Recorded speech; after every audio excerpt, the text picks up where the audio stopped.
And welcome back. As coronavirus spreads, a lot of legal battles are brewing over it, and frankly, a lot of unanswered questions that we may be forced to have to address. Many law firms are already getting the word out that people who contracted the virus on a cruise might be entitled to, quote, significant compensation. Plus, some cities that are being considered as sites to house people under quarantine, they're fighting to prevent that from happening. Costa Mesa, it's in California, and they're one such city. A federal judge has just blocked a proposal that would transfer infected people to that city in Orange County.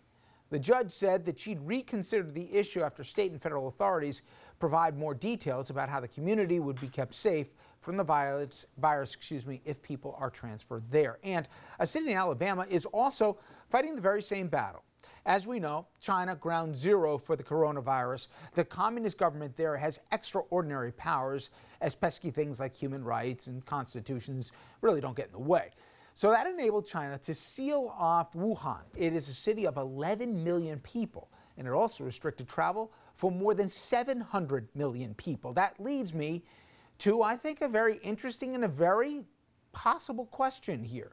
What could our government do here if this virus, as they said, it's a matter of when, not if, spreads? Now, I'm going to quote from a piece that recently appeared in Vox. Quote, the federal government does have some powers, including the right to quarantine travelers coming from abroad and to impose travel restrictions. If things get really bad, the federal government can basically federalize state response if there's a failure of local control.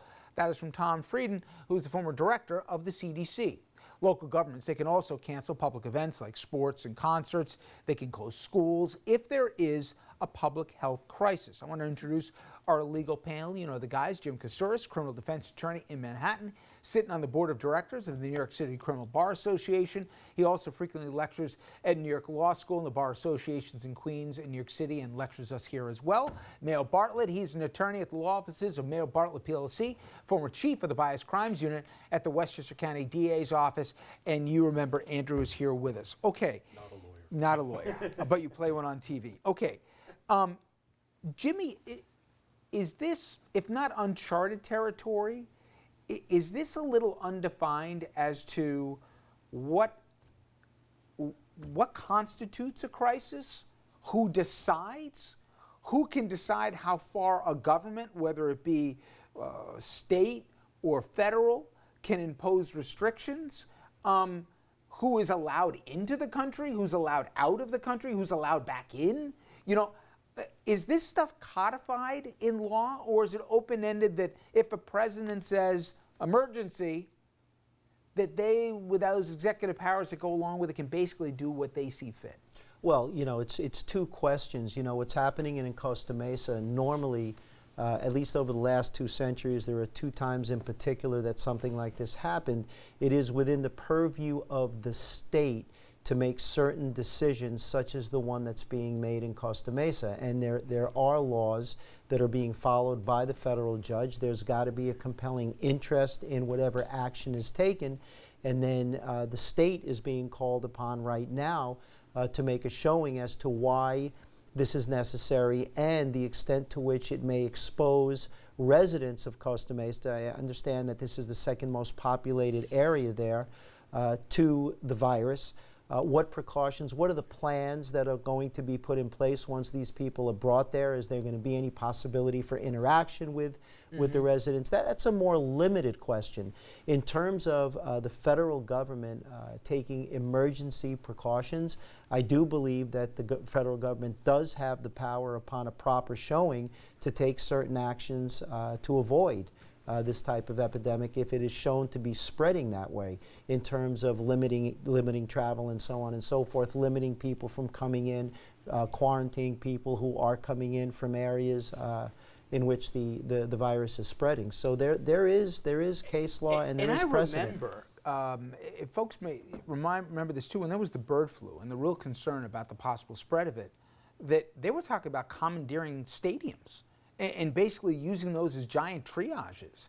Mayo, that 70,000 person stadiums they could have done. Thankfully, the spread never reached that scope of it. But are you clear if all of a sudden is it you know, we joke around with the president and a Sharpie, you know, with a hurricane in Alabama and stuff. But seriously, could the president say, okay, this part of the country, you guys can't come any farther east? Or I'm making up a line here. Is it that broad, or do we have to basically litigate this in court as to, you know, who decides what a private citizen's right is to travel, to communicate? I mean, for example, something as simple as getting on a plane. We all have to show our ID. We have to have our bags checked. We have to go through a metal detector. But can they now mandate that you have to do basically an on-site test to see if you're a carrier or you're infected? Well, I think that they can, and again, you have to show that there's a compelling reason to do so, that it's not arbitrary or caprice. And even when you look at particular cities, are you putting this facility in a city that is particularly poor, or maybe a city that doesn't vote for you, or is it sent there because that city has the facilities to deal with it?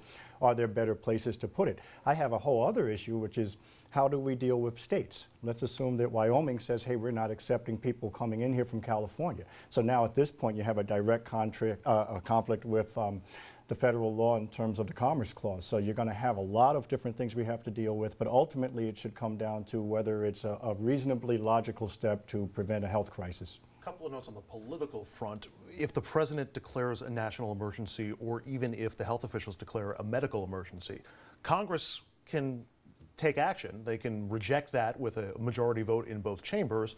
The president, as we saw during the border wall emergency, when he diverted the funds from the military, Congress voted to overturn that. The president vetoed that, and they could not muster up enough votes to overturn the veto. But that does bring up another interesting point connected to what Mayo was saying, that this administration has played fast and loose with the facts before, and played fast and loose with the facts regarding a national emergency. So when they come out tonight at the press conference, or from within the White House, or in the next couple of days with the steps that they want to take, it's a political problem, not a legal one, but they have to prove it to the American public's satisfaction to a level they have not done before. And we've already seen selectivity when it comes to certain nations. If it's from Arab nations, specific ones, Muslim nations, they were subject to the travel ban when others weren't. Immigration limited certain things to certain countries and not. Now we're going to have, obviously, you know, we've become a much smaller world here. Are we going to ban certain entry from certain countries and not those? What about those that we're friendly with as an administration versus those that we don't? I wanted, and again, we're going to be getting to the press conference with the guys roughly about 6:30, but Jimmy, if I'm a cruise ship, they apparently could be looking at some real exposure. But am I expected, if I am a cruise ship, or fill in the blank here where this thing could go, that it's incumbent on me to be basically the health department here, where I'm supposed to know which people are carriers of a virus, which ones aren't? I understand these poor passengers and I feel for them, but is there beef really with a cruise ship here because, you know, somebody passed on a virus? Well, it depends on what the beef is. I'm sure that when you take a cruise to other countries, there are waivers that you sign in terms of contracting something. Now, I think that where the liability becomes a little bit more murky is once the cruise ship knows that somebody on board is infected, they have to be duty-bound to take certain precautions at that point. But no, I think that there are waivers in place that when they're taking you to China, when they're taking you, you know, to all of these foreign lands, that they're not responsible if you leave the ship and you catch something and bring it on. The question is what liability and what their responsibilities are once you're on the ship and they know or find out that you have brought something on. And this may be the cruise ship now, but you can believe here that this will expand to any other mode of transportation or large gatherings as well. All right, guys, stay with me. When we come back, we're going to take you live to the White House, where we expect the President and the Centers for Disease Control will be speaking about the coronavirus and how the government is going to plan here to try to stop it from spreading. As I said, we'll take you live there as soon as it begins. Stay with us.